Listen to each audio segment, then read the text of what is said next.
السلام علیکم خواتین و حضرات. کل ایک عجیب بات ہوئی. کل مغرب کے بعد جب میں اپنے کمرے میں گئی تو کمرے میں روشنی تھی اور کھڑکی کے باہر میں نے دیکھا تو جہاں ایک نہر بھی بہتی ہے اور سبزہ بھی اور بہت خوبصورت منظر ہوتا ہے، لیکن میں نے کھڑکی کے باہر دیکھا تو مجھے کچھ بھی نظر نہیں آ رہا تھا. لیکن جیسے ہی میں نے کمرے کی لائٹ آف کی، کمرے میں اندھیرا ہو گیا اور باہر کا منظر ایک دم سے روشن ہو گیا.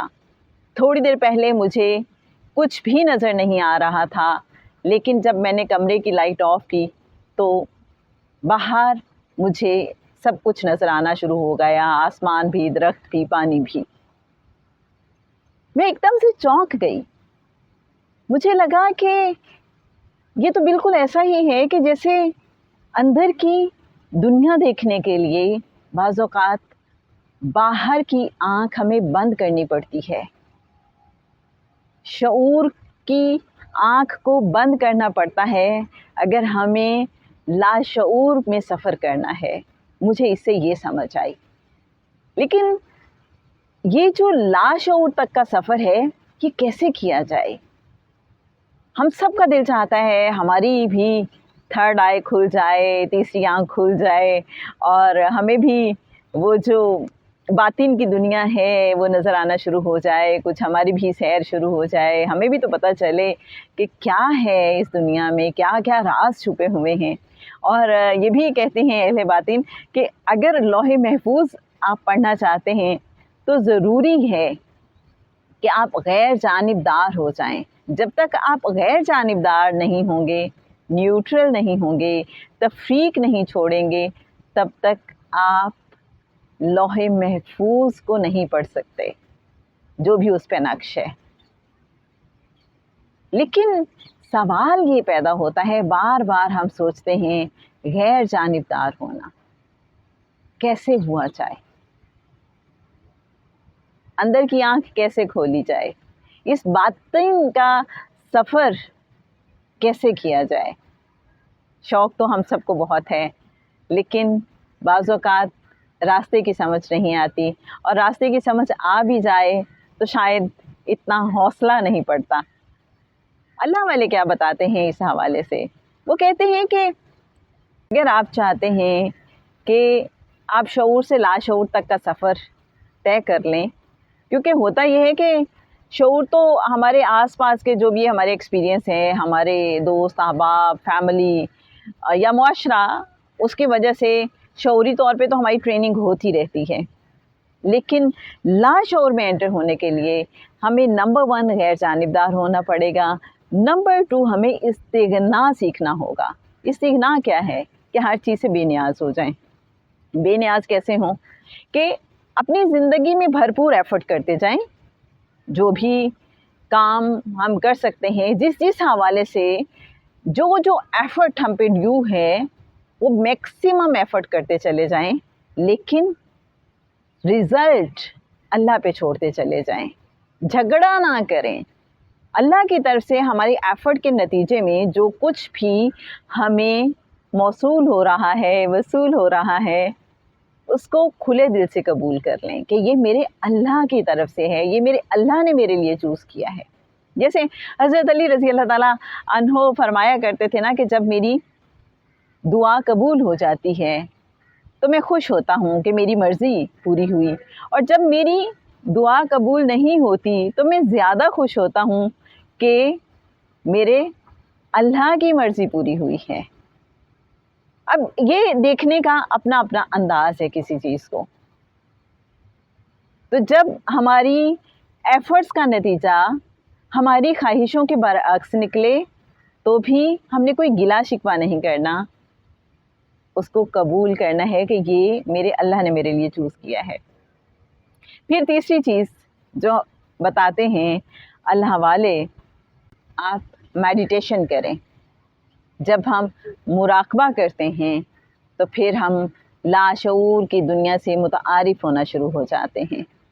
کچھ لوگ تو پھر یہ بھی کہتے ہیں کہ مراقبہ کرنا نہیں، مراقبہ ہو جانا ہے.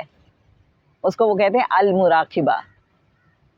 اور بڑی مزے کی پریکٹس جیسے مجھے کچھ لوگوں سے پتہ چلا کہ وہ یہ کرتے ہیں کہ جب وہ، جیسے کسی نے مجھے بتایا کہ جب وہ درود غوثیہ پڑھ رہے ہوتے ہیں تو وہ سوچتے ہیں کہ یہ درود غوثیہ اصل میں حضرت شیخ عبد القادر جیلانی رحمۃ اللہ علیہ پڑھ رہے ہیں. وہ اتنا انوالو ہو جاتے ہیں اس میں، اتنا طاری کر لیتے ہیں کہ چونکہ یہ ان سے منسوب ہے، ان سے ڈیرائیوڈ ہے، تو اصل میں یہ وہی پڑھ رہے ہیں. المراقب ہونا، ہر ایک کا اپنا ایکسپیرینس ہے اور ہر ایک کا اپنا انداز ہے، ہر ایک کی اپنی سوچ ہے. تو وہ کہتے ہیں آپ دوسرے کی جگہ پہ چلے جائیں. المراقب ہونا یہ ہے. پریکٹس، کوشش اور شوق اور محبت کے بغیر یقیناً یہ پاسبل نہیں ہے. تو جناب، اندر کی آنکھ ہم سب چاہتے ہیں کھل جائے. تو اللہ والے یہ بھی بتاتے ہیں کہ جب آپ غیر جانبدار ہونا سیکھ لیں گے تو اس کا فائدہ کیا ہوگا. وہ کہتے ہیں کہ پھر کائنات میں جو کچھ غیر جانبدار ہے، آپ ان کی فریکوینسی پہ چلے جائیں گے، آپ ان کو آبزرو کرنے لگیں گے، ان کا مشاہدہ ہونے لگے گا آپ کو، آپ اس کو انجوائے کر سکیں گے. کہتے ہیں کہ جب تک آپ غیر جانبدار نہیں ہیں، آپ لڑائی جھگڑے میں پھنسے ہیں، آپ اپنی میں اور تو میں پھنسے ہوئے ہیں، تب تک آپ جو کائنات میں اللہ نے تخلیق کیا ہے سب کچھ غیر جانبدار ہے. اللہ کی نیچر کو اگر ہم دیکھیں، قدرت کو دیکھیں، اس کا مشاہدہ کریں تو ہم اس کو انجوائے نہیں کر سکیں گے. وہ کہتے ہیں کہ اگر آپ لڑائی جھگڑے میں پڑے ہیں اور آپ سمندر کے کنارے جا کے بیٹھ جائیں تو وہ آپ لہروں کو نہیں گن سکیں گے، لہروں کے آنے جانے کی خوبصورتی کو محسوس نہیں کر سکیں گے. ایسا ہے. غیر جانبدار ہونا کیا ہے، اس کو سمجھنا بہت ضروری ہے. اس کی ایک مثال تو یہ دی جاتی ہے کہ ہر چیز کو کیئر آف اللہ دیکھنا شروع کر دیں. اور دوسرا یہ ہے کہ جیسے کائنات کی ہر چیز ہر ایک کے لیے ہے، ہر ایک کے لیے فائدہ مند ہے، تو گیونگ اینڈ پہ چلے جائیں. جیسے اللہ والے اکثر بتاتے ہیں کہ آپ جب تک ٹیکنگ اینڈ پہ رہتے ہیں تو آپ کی ایکسپیکٹیشنز بڑھتی رہتی ہیں، آپ کی ڈیزائرز ختم نہیں ہوتی. لیکن آپ جب گیونگ اینڈ پہ ہو جاتے ہیں، آپ دیکھیں کہ کائنات کی ہر چیز، جتنی بھی نیچر ہے، یہ گیونگ اینڈ پہ ہے. آسمان، سورج، ستارے، درخت، پودے، ہوا، سب انسان کو فائدہ پہنچا رہے ہیں، مخلوقات کو فائدہ پہنچا رہے ہیں. تو ہمیں بھی اسی طرح سے غیر جانبدار ہونا ہے. اور کیئر آف اللہ کیسے ہونا ہے، اس کا ایک طریقہ اللہ والے یہ بھی بتاتے ہیں اہل باطن کہ آپ جو آٹو پہ لگے ہوئے ہیں اس کو چھوڑ دیجئے. ہم کیا کرتے ہیں کہ جیسے اب میں بول ہی رہی ہوں تو بولنے سے پہلے میں سوچ لوں کہ اے اللہ، میرا یہ جو بولنا ہے، کلام کرنا ہے، بس یہ تیرے لیے ہو، تیری رضا کے لیے ہو. اسی طرح سے ہم کچھ بھی کھاتے ہیں، پیتے ہیں تو اس سے پہلے ہم اپنا دھیان اللہ کی طرف لے جائیں کہ یہ اللہ کی نعمت ہے جو اس نے مجھے عطا کی ہے، میں اس کا شکریہ بھی ادا کروں اور اسے دعا بھی کروں کہ اس کی جو بھی برکات ہیں مجھے عطا فرما، اور اس سے جو مجھے انرجی ملے اس کو میں اللہ کی رضا کے لیے استعمال کروں، جس طرح سے اللہ چاہتا ہے میں اس کو اس طرح سے استعمال کروں. اور پھر دیکھیں اللہ والے یہ بھی بتاتے ہیں کہ آقا صلی اللہ علیہ وآلہ وسلم نے ہمیں جو دعائیں بتائی ہیں، ہر کام شروع کرنے سے پہلے دعا، تو اس کی وجہ کیا ہے؟ اس میں بہت بڑی حکمت ہے کہ ہمارا دھیان اللہ کی طرف رہے، ہم ہر چیز کو کیئر آف اللہ کریں. لیکن ہم بس بے دھیانی میں بسم اللہ الرحمن الرحیم پڑھ لیتے ہیں. اندر کہیں ہمیں بٹھانا ہے کہ ہر چیز کا مالک اللہ ہے، ہر اختیار کا مالک اللہ ہے، اور میں اس کی عطا کردہ نعمت کو استعمال کر رہا ہوں. ہر کام کرتے ہوئے جب ہمارا دھیان اس کی طرف جانا شروع ہو جائے گا تو زندگی میں ایک اور ہی طرح کا سکون آ جائے گا. جب ہم ہر طریقے سے اپنے آپ کو اس کے حوالے کرنا شروع کر دیں گے تو زندگی میں سے بہت سی فرسٹریشنز نکلنا شروع ہو جائیں گی. اب غم کیا ہے؟ غم یہی کہا جاتا ہے نا کہ اللہ کی مرضی اور جو بندے کی مرضی ہے اس میں فرق کا نام ہے غم. جب ہم اللہ کی مرضی کو اپنی مرضی بنا لیتے ہیں تو درمیان والا یہ جو ڈسٹینس نکل جاتا ہے، فرق نکل جاتا ہے، تو غم بھی نکل جاتا ہے. مجھے تو لگتا ہے کہ غم سے نجات پانے کا یہ بڑا خوبصورت نسخہ ہے اگر ہمیں اس پہ عمل کرنا آ جائے تو. آپ کیا کہتے ہیں، کیا سوچتے ہیں؟ اور مزے کی بات یہ ہے کہ ہم اکثر سنتے ہیں کہ مومن اللہ کے نور کی مدد سے دیکھتا ہے. ہمارا دل بھی چاہتا ہے ہمیں کائنات کی ساری چیزیں اسی طرح سے نظر آنا شروع ہو جائیں. جیسے سورہ النور کی آیت نمبر 41 میں دیکھ رہی تھی، اس نے مجھے بہت سوچنے پہ مجبور کر دیا. آپ بھی اس پہ غور کیجئے گا ضرور. اس میں علم ترا سے یہ جو آیت ہے یہ شروع ہو رہی ہے. ترا کیا ہوتا ہے؟ کس طرح کا دیکھنا؟ اس کا مطلب ہے تو دیکھنا ہی، لیکن کیسا دیکھنا؟ اندر کی آنکھ سے دیکھنا. جو ہمارے لاشعوری حواس ہیں ان سے دیکھنا. لیکن یہ ہم کب دیکھ سکتے ہیں؟ ہماری ظاہری آنکھ بہت سی چیزوں کا مشاہدہ کرتی ہے لیکن ہم دیکھ کے بھی نہیں دیکھ پا رہے ہوتے چیزوں کو. ایسا ہے نا؟ اس لیے کہ ہمارے اندر کی آنکھ نہیں کھلی ہوتی. اب آپ یہ دیکھیے کہ ایک عام انسان بہت سی چیزوں کو دیکھتا ہے اور یوں کر کے گزر جاتا ہے، اور جس کو اللہ نے فراست عطا کی ہے، جو اللہ کے نور کی مدد سے چیزوں کو دیکھ رہا ہے، اندر کی آنکھ سے دیکھ رہا ہے، اندر کی روشنی کی مدد سے دیکھ رہا ہے،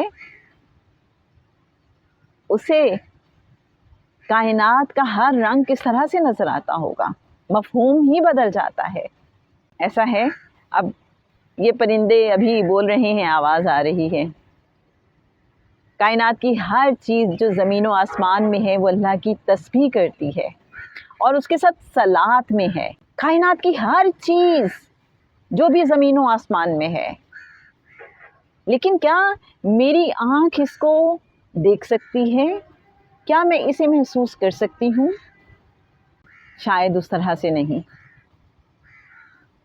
میں تو یقیناً اس طرح سے نہیں محسوس کر سکتی، لیکن جو اللہ والے ہیں، جو اہل باطن ہیں، جن پہ کہیں نہ کہیں یہ راز اللہ نے کھولے ہیں،